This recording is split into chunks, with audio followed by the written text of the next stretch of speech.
নমস্কার বন্ধুরা, তোমরা দেখছো study care WB YouTube channel. Cooch Behar Panchanan Barma ইউনিভার্সিটির 4 বছরের আন্ডার গ্র্যাজুয়েশন কোর্স সিস্টেমের ষষ্ঠ সেমিস্টারের রেগুলার পরীক্ষার্থীদের জন্য একটি অত্যন্ত গুরুত্বপূর্ণ অফিসিয়াল আপডেট চলে এসেছে।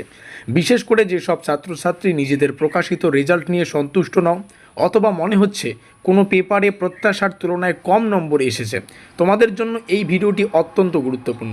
কারণ বিশ্ববিদ্যালয়ের কন্ট্রোল অফ এক্সামিনেশনের দপ্তর থেকে আমাদের রেজাল্ট রিভিউ সংক্রান্ত অফিসিয়াল নোটিফিকেশন প্রকাশ করা হয়েছে, যেখানে আমরা পিপিআর এবং পিপিএস দুটোর মাধ্যমেই কিন্তু আবেদন করতে পারবো। চলো একদম সহজ ভাষায় পুরো বিষয়টা বুঝে নেওয়া যাক। এই মুহূর্তে আমাদের সামনে আমাদের ইউনিভার্সিটি থেকে উঠে আসা অফিসিয়াল নোটিফিকেশনটা রয়েছে, তোমরা দেখতেই পাচ্ছ। প্রথমেই বলে রাখি, এই নোটিফিকেশনটি প্রকাশিত হয়েছে 13ই জুলাই 2026 তারিখে। নোটিশ অনুযায়ী আমরা যদি একটু নিচে আসি, তো এখানে কিন্তু সুন্দর করে প্রত্যেকটা ব্যাপার একদম লাইন বাই লাইন লেখা আছে। তো এই নোটিশ অনুযায়ী আমাদের যে সমস্ত 4 বছরের আন্ডার গ্র্যাজুয়েশন কোর্স সিস্টেমের ষষ্ঠ সেমিস্টারের 2026 রেগুলারের ছাত্রছাত্রীরা পোস্ট পাবলিকেশন রিঅ্যাসেসমেন্ট অর্থাৎ পিপিআর এবং পিপিএস এই দুটোর ক্ষেত্রে কিন্তু আবেদন করতে পারবে। অনলাইনের মাধ্যমে আবেদন হবে। Online form fill up available থাকবে আমাদের 14ই জুলাই থেকে 16ই জুলাইয়ের মধ্যে। Is that clear? অর্থাৎ তোমাদের হাতে সময় কিন্তু খুবই কম, তাই যারা পিপিআর অথবা পিপিএস করতে চাইছো তারা শেষ দিনের অপেক্ষা না করে যত দ্রুত সম্ভব আবেদন সুসম্পন্ন করে নেবে। এবার আসি অ্যাপ্লিকেশন ফিস এর ব্যাপারে। অনলাইন নোটিফিকেশন অনুযায়ী আমাদের পিপিআর এবং পিপিএস, মানে পিপিআরের ক্ষেত্রে যদি বলি প্রথমে, তো পিপিআরের প্রতিটি পেপারের ক্ষেত্রে 50 টাকা পার পেপার এবং পিপিএসের ক্ষেত্রেও 50 টাকা পার পেপার কিন্তু চার্জ দিতে হবে। এই পেমেন্ট তোমাদের অনলাইন করতে হবে ক্রেডিট কার্ড, ডেবিট কার্ড বা নেট ব্যাঙ্কিংয়ের থ্রু। তো তোমরা যে অনলাইন ক্যাফে থেকে বা অনলাইন দোকান থেকে করবে, এই ব্যাপারটা তারা দেখে নেবে কীভাবে পেমেন্ট করতে হচ্ছে না করতে হচ্ছে। এখানে আরও একটা গুরুত্বপূর্ণ তোমাদের নির্দেশ জানিয়ে রাখি, যেটা মোস্ট ইম্পর্টেন্ট ব্যাপার। সেখানে এই ব্যাপারটা সুন্দর করে লেখাই আছে, এই পেমেন্ট তোমাদের অনলাইনে করতে হচ্ছে এবং পেমেন্ট হয়ে যাওয়ার পরে বা অনলাইন ফর্ম সফলভাবে সাবমিট এবং ফি পেমেন্ট কমপ্লিট করার পরে অবশ্যই তোমাদের পিপিআর এবং পিপিএসের যে ফর্ম সেটাকে কিন্তু অবশ্যই প্রিন্ট আউট কপি কিন্তু তোমাদের পেমেন্ট রিসিপ্টটাকে কিন্তু ফিউচার রেফারেন্সের জন্য নিজের কাছে রাখতে হবে। ওকে, এখানে এই বিষয়টাও সুন্দর করে লেখা আছে যে কোন কোন ক্ষেত্রে আমরা পিপিআর এবং পিপিএসের ব্যাপারটা আবেদন করতে পারবো। এখানে সবার প্রশ্ন, সব পেপারে কি আমরা পিপিআর বা পিপিএসের জন্য বা রিভিউ করতে পারবো? উত্তরটা হচ্ছে না। আমাদের ইউনিভার্সিটির প্রত্যেকটা তথ্য অনুযায়ী আমরা কিন্তু সব পেপারেই পিপিআর পিপিএসের জন্য আবেদন করতে পারবো না। বিশেষ করে বিশ্ববিদ্যালয় স্পষ্টভাবে জানিয়েছে আমাদের ইন্টারনাল অ্যাসেসমেন্ট রয়েছে, প্র্যাকটিক্যাল পেপার রয়েছে, বা যেসব পেপারে এক্সামিনেশন ওএমআর শিটের মাধ্যমে হয়েছিল, এখানে সুন্দর করে লেখা আছে।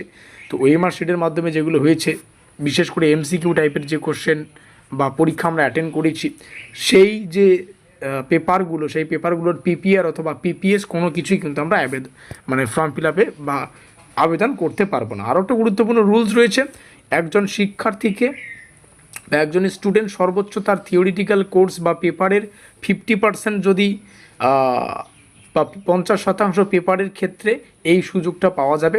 অর্থাৎ আরও যদি সহজ করে বলি, তোমাদের থিওরিটিক্যাল পেপারের জন্য আবেদন করতে পারবে না, সর্বোচ্চ 50% পেপারের ক্ষেত্রে এই সুযোগটা পাওয়া যাবে।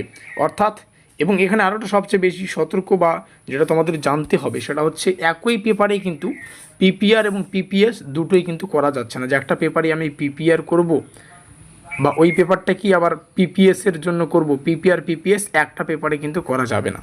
এই নিয়মগুলো তোমাদের জানিয়ে দিলাম। সব মিলিয়ে আবারও একবার গুরুত্বপূর্ণ তথ্যগুলো বলে দিচ্ছি। এই নোটিফিকেশন আমাদের 4 বছরের আন্ডার গ্র্যাজুয়েশন কোর্সের ষষ্ঠ সেমিস্টারের ছাত্রছাত্রীদের জন্য এটা মোস্ট ইম্পর্টেন্ট ব্যাপার, যেটা আবেদন আমাদের চলবে 14 তারিখ থেকে 16 তারিখের মধ্যে এটা আমাদের করতে হচ্ছে। আর পিপিআরের ক্ষেত্রে পার পেপার বা পার সাবজেক্ট আমাদের 50 টাকা পার সাবজেক্ট, না পার পেপার। আর পিপিএসের ক্ষেত্রে আমাদের সেম 50 টাকা per paper. Most important, internal assessment, practical OMR best যে পেপারগুলো আমরা পরীক্ষা দিয়েছি সেগুলোর আবেদন করা যাবে না। সর্বোচ্চ 50% থিওরিটিক্যাল পেপারের জন্য অ্যাপ্লাই করা যাবে এবং একই পেপারে পিপিআর ও পিপিএস একসঙ্গে দুটো আবেদন করা যাবে না। তো এই ছিল পুরো অফিসিয়াল নোটিফিকেশনের ভিত্তিতে তোমাদের সামনে তৈরি করা এই ভিডিওটি। তাই যারা ষষ্ঠ সেমিস্টারের রেজাল্ট নিয়ে সমস্যা রয়েছে অথবা পিপিআর পিপিএস করতে চাইছো, তারা অবশ্যই নির্ধারিত সময়ের মধ্যেই অ্যাপ্লিকেশন কমপ্লিট করে নেবে। আর ভিডিওটি গুরুত্বপূর্ণ মনে হলে অবশ্যই লাইক করবে। যারা 6 সেমিস্টারের পরে 4 বছর পড়তে চাইছো, মানে 7 এবং 8 সেমিস্টার পড়তে চাইছো, তোমাদের হয়তো কোনো দিকে এই দিকে কিংবা এই দিকে আমাদের সপ্তম সেমিস্টারের হোয়াটসঅ্যাপ গ্রুপের যে কিউআর কোড সেটা দেওয়া থাকবে। সপ্তম সেমিস্টারের নোটপত্র সংগ্রহ করার জন্য আমাদের অফিসিয়াল যোগাযোগ নম্বরে যোগাযোগ করে নোটপত্র সংগ্রহ করতে পারবে।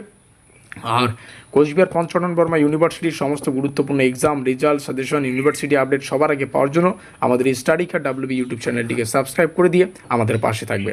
ভিডিওটিকে শেষ পর্যন্ত দেখার জন্য অসংখ্য ধন্যবাদ।